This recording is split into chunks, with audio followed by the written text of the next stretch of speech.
Счастье потерянной жизни. Кто потеряет душу свою ради меня и Евангелия, тот сбережет ее. Марка 8:35. Гимн «Закат обогрелся» был написан Николаем Петровичем Храповым в Узах, в суровых условиях лагеря на Колыме. Мужской хор, состоящий из 30 страдальцев-христиан, обливаясь слезами, впервые исполнил его там же, за колючей проволокой. В 60-80-е годы, когда наше братство переживало жестокие гонения, этот гимн стал одним из самых любимых для многих узников-христиан, ободряя их и укрепляя веру в суровых испытаниях.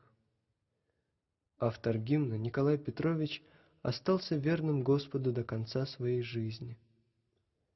28 лет. Таков общий срок, который он провел в заключении.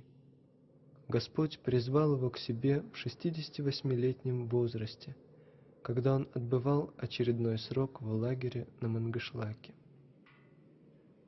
Поминайте наставников ваших, которые проповедовали вам Слово Божие, и, взирая на кончину их жизни, подражайте вере их.